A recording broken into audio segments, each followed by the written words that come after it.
Welcome to The Explainer. Today, we are uncovering how an absolutely incredible period in history effectively saved modern medicine as we know it.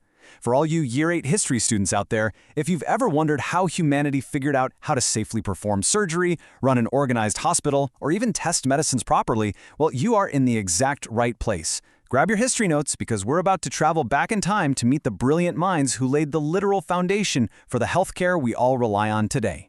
So, when you picture the medieval period, what comes to mind? Probably mud, misery, and, let's be honest, some seriously questionable medical treatments, right?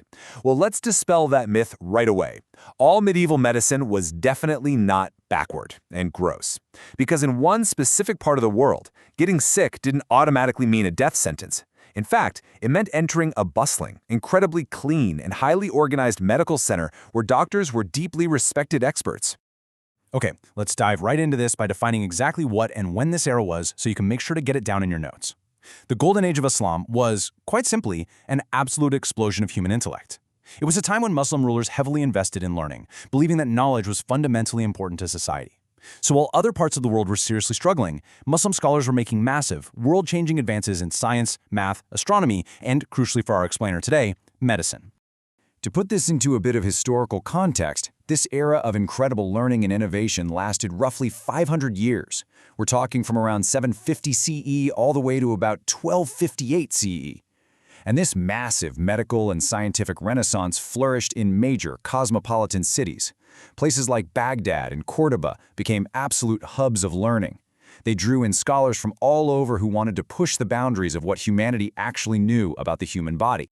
Here's our roadmap for today, giving you the perfect structure for your notes. We'll be covering the Islamic Golden Age, inside the first modern hospitals, super surgeons and their tools, pharmacies and fighting disease, the medical superstars, and finally, a legacy that saved medicine. Let's kick things off with Section 1, the Islamic Golden Age. During this time, Muslim rulers had profound respect for learning, and they actively worked to rescue ancient knowledge from the Roman Empire's dramatic fall. The famous House of Wisdom in Baghdad acted as a massive translation and research hub.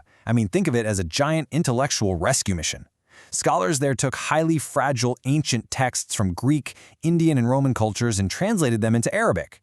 But they didn't just copy them down. They actually improved upon these old ideas using real observation and experiments, and then shared that upgraded knowledge through a vast network of libraries. They literally protected ancient science from being lost forever. Moving on to Section 2, inside the first modern hospitals. This era is where all that brilliant medical theory actually turned into physical practice. If you were to walk into one of these hospitals in the Islamic world 1,000 years ago, you'd recognize a lot of things we still use today. For starters, they treated everyone, rich and poor alike. They also practically invented the concept of separate wards. It makes sense, right?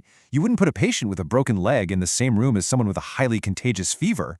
They had officially trained doctors and nurses, kept detailed medical records, and many of these hospitals even doubled as medical schools with built-in pharmacies. This brilliantly illustrates the dramatic difference in patient care at the time. If we compare the two, it's honestly night and day. While medieval Europe was often struggling with chaotic, much less organized, and unfortunately much less sanitary places for the sick, the Islamic world was focused intensely on clean, highly organized, specialized medical treatment. It was a completely different approach to human health. Now for Section 3, super surgeons and their tools. These doctors definitely weren't afraid to get their hands dirty.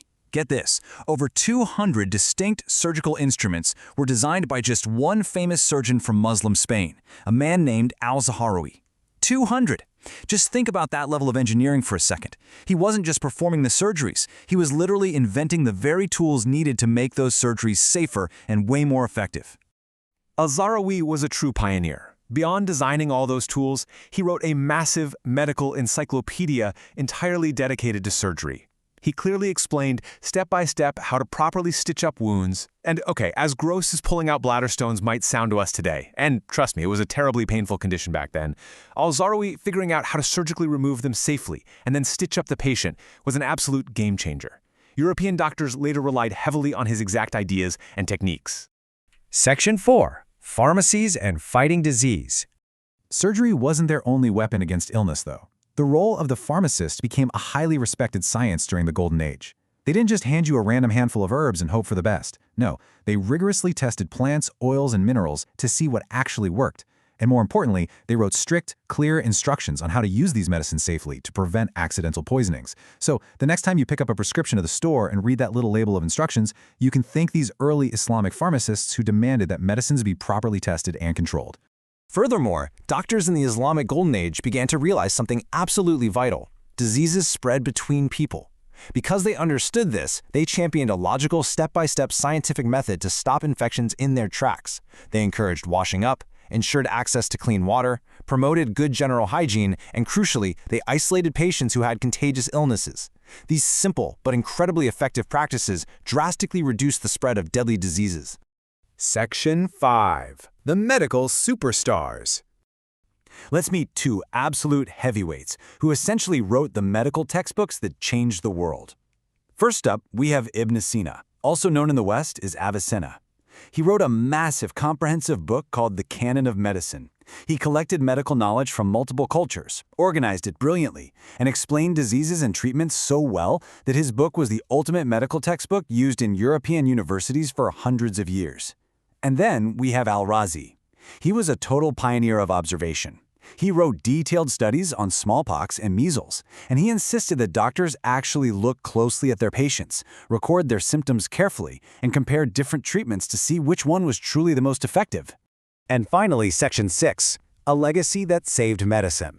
So, how did all this brilliant work actually reach the rest of the world? Well, the legacy of the Islamic Golden Age is monumental.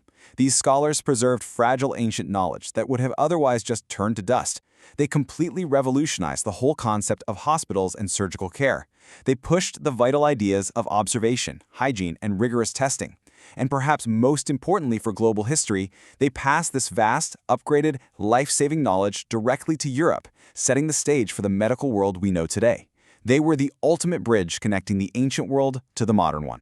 To sum up exactly why we study this period in your history classes, consider this thought. Without these advances, medicine in Europe may have developed much more slowly. Their intense dedication to observation, their compassion for the sick, and their absolute commitment to sharing knowledge literally accelerated human progress. They gave humanity a massive head start on fighting disease. Which brings us to our final thought for today's explainer. Where would modern medicine be if the Golden Age had never happened? It really makes you wonder, doesn't it? How many more centuries of darkness, pain, and easily preventable diseases would humanity have had to endure if these incredible healers hadn't lit the way? Keep that question in mind as you review your notes. Thanks so much for learning with me today, and I'll catch you in the next explainer.